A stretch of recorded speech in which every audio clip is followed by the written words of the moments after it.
मौजूद रहेगा। जस्टिस बाबर सत्तार ने रिमार्क्स देते हुए कहा कि जो अल्फाज इस्तेमाल किए गए वो धमकी आमेज थे। इमरान खान के हालिया बयानात से भी लगता है कि उन्हें कोई पछतावा नहीं। और इसके साथ बड़े अहम रिमार्क्स सामने आए हैं। इस्तफसार किया कि क्या आप चाहते हैं कि इमरान खान का तौहीन अदालत केस में ट्रायल चलाया जाए। जस्टिस बाबर सत्तार ने इमरान खान के वकील से ये इस्तफसार किया है। तो बड़ा अहम मामला है, मजीद हसास होता जा रहा है। जजेस की जानिब से जो रिमार्क्स सामने आ रहे हैं वो भी कोई अच्छी नवीद नहीं सुना रहे खान साहब के लिए। कहा कि क्या आप चाहते हैं कि इमरान खान का तौहीन अदालत केस में ट्रायल चलाया जाए। इमरान खान के हालिया बयानात से भी लगता है कि उन्हें कोई पछतावा नहीं। जो अल्फाज इस्तेमाल किए गए वो धमकी आमेज थे। अदिल, इस दौरान हमने देखा कि खान साहब हिदायत देते रहे अपने वकील को कि वो रोस्टम पर आकर बात करना चाहते हैं।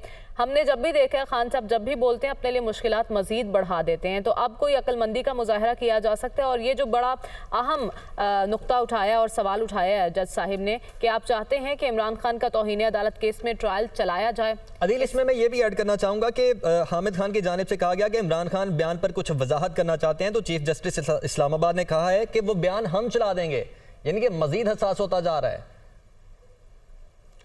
जी देखें, इसमें एक चीज़ अदालत के जो रिमार्क्स आ रहे हैं, इमरान खान हमारे जो स्पेशल कॉरेस्पॉन्डेंट हैं अमर सईद अब्बासी साहब, वो ये रिपोर्ट कर रहे हैं कि इमरान खान वहाँ बैठे मुसलसल तस्बीह पढ़ रहे हैं और इमरान खान बड़े कॉन्फिडेंट नज़र आ रहे हैं। लेकिन जो इस वक्त रिमार्क्स हैं जजेस के, उन रिमार्क्स के बाद अब वो स्टेज आ गई है कि अब इमरान खान खुद रोस्ट्रम पर आकर इस पे कुछ वजाहत करना चाहते हैं। अभी तक उन्हें इजाज़त नहीं मिली, अभी तक जो इतलात आ रही हैं, लेकिन इमरान खान खुद इस मामले को आकर एड्रेस करना चाहते हैं। शायद वो अपनी लीगल टीम जिस तरह से ये केस लड़ रही है, क्योंकि देखें हामिद खान के कद काट के जो वकला होते हैं वो इस तरह के मामलात को रफा दफा करने में बड़ा अहम किरदार अदा कर सकते हैं, वो कर रहे हैं। लेकिन अदालत बार बार उन्हें कह रही है कि आपको इस पर कोई नदामत नहीं है, आप इस पर तौजीहात पेश कर रहे हैं, आप जलसों में खड़े होकर तौजीहात पेश करना शुरू कर देते हैं। तो अदालत ये कह रही है, अब अदालत खुद तो नहीं कहेगी कि आप जी सरेंडर करें, मुआफ़ी मांगें, तो ये इशारों के नायों में बात होती है, वो इन्हें समझ नहीं आ रही। अब इमरान खान साहब खुद भी ज़ाहिर है जब रोस्टम पर आएंगे तो मुझे नहीं लगता कि वो रोस्टम पर आकर कोई मुआफ़ी मांगेंगे। तो ये मामला तो मुआफ़ी के बगैर ख़त्म होता दिखाई लेकिन जो जज साहब की जानिब से ट्रायल चलाने की बात की गई है, अदील, अगर ऐसा होता है तो मामला क्या रुख इख्तियार कर सकता है? देखिए, वो अगली स्टेज बहुत करीब है। वो स्टेज क्या है, उसमें कानून में लिखा हुआ है पहले नोटिस जारी होता है, जो कि इन्हें नोटिस नहीं जारी हुआ था, इन्हें शोकाज नोटिस जारी हुआ था। शोकाज नोटिस जारी होने का मतलब है कि एक स्टेज स्किप हो गई। अब अगली स्टेज है इनकी इंडाइटमेंट, अगली स्टेज है इन पे चार्ज फ्रेम होना। चार्ज फ्रेम जब किया जाता है तो अब मुल्जिम बन जाते हैं बाकायदा। उसके बाद मुल्जिम से मुजरिम बनने तक का जो सफर होता है वो कुछ ज्यादा तवील नहीं होता।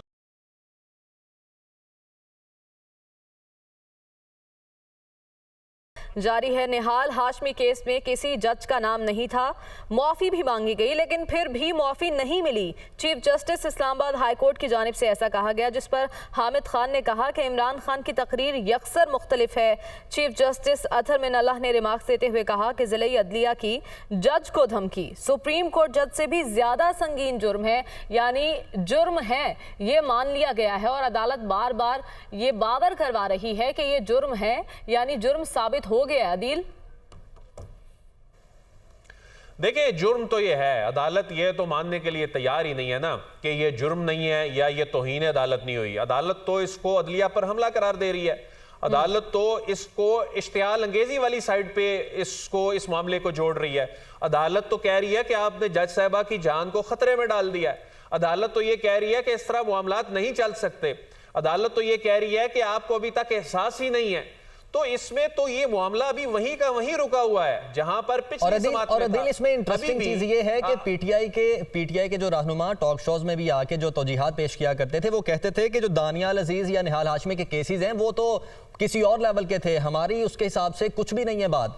लेकिन अभी जो chief justice Islamabad high court ने कहा है वो बाकायदा उन्होंने रेफर किया है और कहा है कि निहाल हाशमी केस में किसी जज का नाम नहीं था, मुआफ़ी भी मांगी गई लेकिन फिर भी मुआफ़ी नहीं मिली। वही बात जो हम पहले भी कर रहे थे, जो मैंने पहले आपसे ये क्वेश्चन पुट किया कि अब तो गैर मशरूत मुआफ़ी का भी कोई कंसर्न नहीं बनता, जिस तरह के हम रिमार्क्स दे रहे हैं और हर रिमार्क्स पिछले रिमार्क्स से ज़्यादा संजीदा होते जा रहे हैं, तमाम रिमार्क्स। देखें, अदालत उनको निहाल हाशमी केस और तलाल चौधरी केस और दानियाल अजीज केस पढ़ने का इसलिए नहीं कह रही थी कि उन केसेस की ममासलत इस तरह से है, वो तो स्कैंडलाइज किया गया था, वो एक जुडिशियल कॉन्टेम्प्ट थी। अदालत ने ये इसलिए कहा था कि वहां देखें कि वहां उनका हशर क्या हुआ था, वहां पर मुआफियां मांगी गई, मुआफी नहीं मिली। यहां तो अदालत जो है वो अदालत ने ग्रेस दिखाई, अदालत ने बड़ा दिल दिखाया, यहां तो अदालत ने एक मौका दिया। अदालत उनके लिए एक नई तारीख अदालत ने दी 7 दिन की कि आप 7 दिन में सोच लें। अदालत ने कहा कि मामला हसास है, सोच समझ के लिखिएगा, इसका इंपैक्ट होगा। इससे ज्यादा अदालत क्या करे?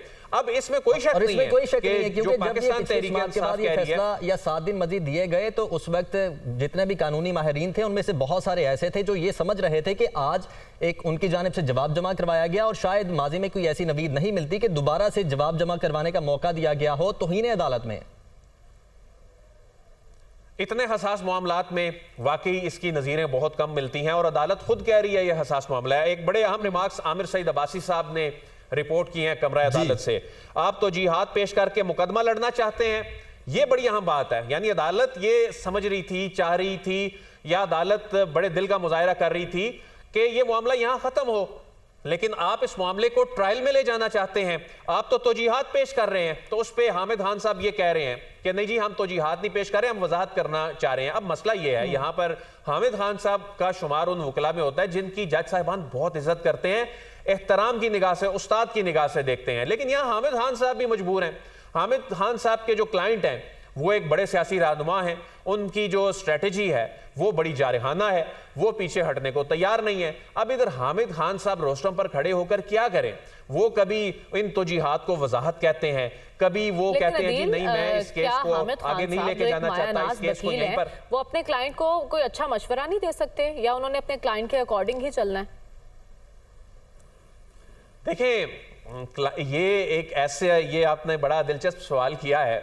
क्लाइंट को मशवरा तो दिया गया है, एक नहीं दिया गया, कई मशवरे दिए गए हैं। बाबर अवान साहब जैसी बड़ी शख्सियात इनके साथ हैं, अली जफर साहब जैसे सीनियर वकला इनके साथ हैं, हामिद खान साहब जैसे जो वकला हैं वो इनके साथ हैं, और इसके अलावा और इनकी जो लीगल टीम में दर्जनों लोग ऐसे हैं जो अदालतों के साथ उलझना नहीं चाहते। और हामिद खान साहब को तो एंगेज करने का मकसद ये था, अगरचे पाकिस्तान तहरीक इंसाफ में बड़ी मुखालफत पाई गई कि हामिद खान साहब को क्यों एंगेज किया है। कुछ रहनुमाओं ने इनके खिलाफ बयानबाजी की कि ये तो पार्टी छोड़ चुके थे, लेकिन हामिद खान साहब को खान साहब ने एंगेज इसलिए किया कि ये मामला रफा दफा करना है। लेकिन खान साहब अगर हामिद खान साहब की तमाम बातें मान लेते तो ये मामला दूसरी पेशी तक जाता ही नहीं, ये मामला खत्म हो जाता। खुद जज साहब अच्छा, फिर यानी वो तासुर दुरुस्त है कि खान साहब सुनते तो सबकी हैं लेकिन करते अपनी है, तो इस वक्त खान साहब की मर्जी की चल रही है, यही आप कहना चाह रहे हैं?